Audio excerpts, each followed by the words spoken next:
मंच में उपस्थित प्रदेश कांग्रेस कमेटी के अध्यक्ष आदरणीय राजा वड़िंग जी, विधायक दल के नेता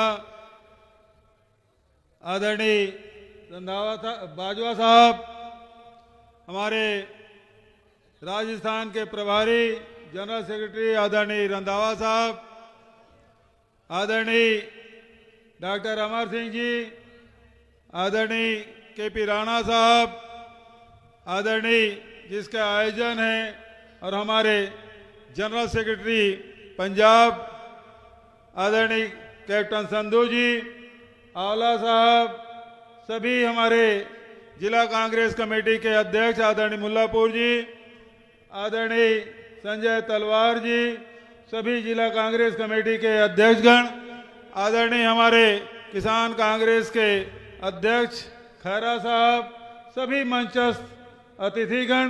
क्योंकि अब समय हो चुका है, सब लोग अब जाना भी चाहते हैं, धूप भी बहुत अधिक हो गई है, इसलिए मंचस्थ सभी विधायकों को, एमपी साहबान को, सभी को सादर नमस्कार करते हुए उपस्थित सभी देवियों, सज्जनों, युवा साथियों, पत्रकार मित्रों,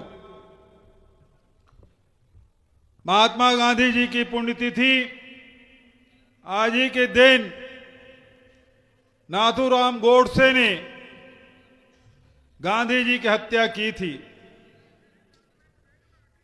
गांधी की हत्या एक विचारधारा की हत्या करने की कोशिश।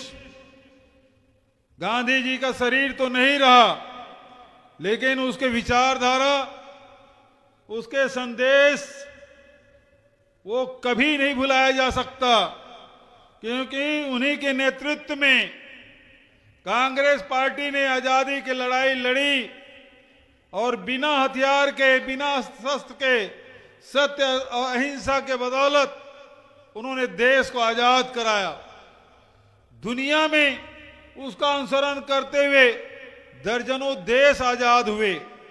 ऐसे महात्मा गांधी की आज पुण्यतिथि, और उनके साथ जितने भी शहीद हुए उनको हम सब नमन करते हैं। आदरणीय साथियों, महात्मा गांधी के नाम से ही ये मनरेगा बना था। सोनिया जी और डॉक्टर मनमोहन सिंह जी ने इस योजना को लागू किया था ताकि गरीब भी, मजदूर भी सम्मान पूर्वक जीवन जी सके, आत्मसम्मान के साथ सर ऊंचा करके जीवन यापन कर सके, किसी के सामने हाथ फैलाने, गिड़गिड़ाने की आवश्यकता न पड़े।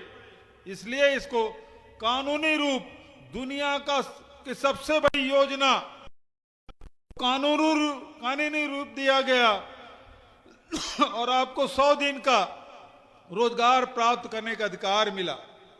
लेकिन दुर्भाग्य, इस योजना को बंद करने की साजिश वर्तमान सरकार, मोदी की सरकार ने शुरुआत कर दी है।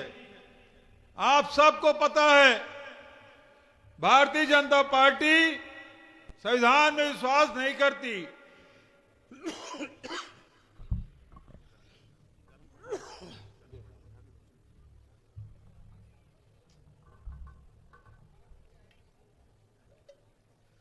बाबा साहब भीमराव अंबेडकर के बनाए हुए संविधान को भाजपा बदल देना चाहती है, लेकिन देश के किसानों ने, मजदूरों ने, महिलाओं ने संविधान मिटाने की जो कोशिश या बदलने की बात भारतीय जनता पार्टी ने की थी, उन्होंने कहा था संविधान बदलने के लिए 400 सीट हमें चाहिए, लेकिन उसको मुंह तोड़ जवाब देने का काम पंजाब की जनता ने किया, देश की जनता ने किया, और 400 के जगह 240 सीट में ले आए। मैं पंजाब के मतदाताओं को प्रणाम करता हूं कि आपने संविधान की बात समझी और भारतीय जनता पार्टी को रोकने का काम आपने किया है। लेकिन भारतीय जनता पार्टी अपनी आदत से बाज नहीं आ रही है। वो संविधान को लगातार कमजोर करने की कोशिश वो कर रहे हैं और उसी के तहत मनरेगा को भी कमजोर उन्होंने किया है। जो आपका अधिकार था, जो डॉक्टर मनमोहन सिंह ने आपको अधिकार दिया था, आप अपने गांव में बैठते, प्रधान के साथ बैठते और प्रस्ताव करते, उस गांव में वो काम शुरू हो जाता था। पैसे की कोई कमी नहीं थी, जितना बजट हो लाखों करोड़ रुपया मनमोहन सिंह की सरकार ने दिया। और एक तरफ मनरेगा के माध्यम से मजदूरों के जेब में पैसा गया, वहीं दुनिया में मंदी का असर था। मनमोहन सिंह ने दूसरा जवाब दिया कि यदि गरीबों के जेब में पैसा जाएगा, किसानों के जेब में पैसा जाएगा। आपको याद है यही डॉक्टर मनमोहन सिंह है जो 450 रुपया धान की कीमत से बढ़ा के 900 रुपया करने वाले डॉक्टर मनमोहन सिंह एक झटके में उन्होंने किया था। मनरेगा मजदूरी दिया, किसानों के खाते में पैसा डाला, मजदूरों के खाते में पैसा डाला, अर्थव्यवस्था चल पड़ा और देश में मंदी का कहीं असर नहीं हुआ था।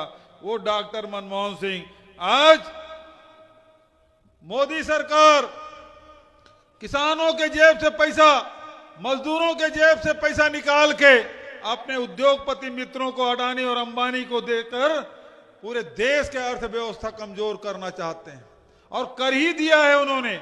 लेकिन आपको ये लड़ाई लड़ना है। आपको अधिकार मिला था, कानूनी अधिकार मिला था। भारतीय जनता पार्टी खैरात बांटना चाहती है। पंजाब के साथियों, पंजाब स्वाभिमान के लिए जाना जाता है, अधिकार के लिए जाना जाता है और स्वाभिमान के लिए सब कुछ लुटाने के लिए तैयार रहने वाले लोग, आज भारतीय जनता पार्टी के लोग आपको मनरेगा में खैरात देना चाहते हैं। कतई बर्दाश्त नहीं करेंगे। और आपको मैं कहना चाहता हूं, ये मनरेगा मजदूर देश भर में फैले हुए, इनका कोई संगठन नहीं। बहुत सारे साथ आपको पता है, पंजाब में किसानों के भी संगठन हैं, व्यापारियों के भी संगठन हैं, देश में जितने उद्योग हैं उसमें कर्मचारियों के संगठन है, श्रमिकों का संगठन है, सरकारी विभागों में संगठन है, लेकिन मनरेगा मजदूरों के कोई संगठन नहीं। आपके अधिकारों पे चोट किया तो आदरणीय राहुल जी और खड़गे जी ने कहा इन मजदूरों के हक की लड़ाई इनका संगठन नहीं, कोई बात नहीं, लेकिन इन मजदूरों की लड़ाई कांग्रेस पार्टी लड़ेगी। और आज जितने नेता यहां बैठे हैं, खड़गे जी और राहुल जी के निर्देश पर, उनके आदेश पर बैठे हैं, हम आपकी लड़ाई लड़ने आए हैं, मजदूरों की लड़ाई लड़ने आए हैं। अंतिम बात मैं आपसे कहना चाहता हूं, ये सरकार मनरेगा बंद कर रही है, लेकिन मैं अखिल भारतीय कांग्रेस कमेटी की ओर से आपको यह वादा करता हूं, जिस प्रकार से किसान के काले कानून वापस हुए, मनरेगा कानून भी वापस लेना पड़ेगा। मोदी को झुकना पड़ेगा, मनरेगा कानून वापस करना पड़ेगा, आपको आपका अधिकार देना पड़ेगा। और नहीं तो आपसे मैं कहना चाहता हूं, पंजाब में कांग्रेस की सरकार बनाइए, दिल्ली में कांग्रेस की सरकार बनाइए, राहुल जी प्रधानमंत्री बनेंगे और मनरेगा फिर से वापस होगा और जो मजदूरी आपका है उसे 1.5 गुना मजदूरी दिया जाएगा। ये बात मैं आपसे कह के अपनी बात मैं समाप्त करता हूं। एक बार जोरदार नारा लगाएंगे, कांग्रेस पार्टी, मल्लिकार्जुन खड़गे, राहुल गांधी, मनरेगा चोर, मनरेगा चोर गद्दी छोड़, मनरेगा चोर, मनरेगा चोर। वाहेगुरु जी खालसा, वाहेगुरु जी फतेह।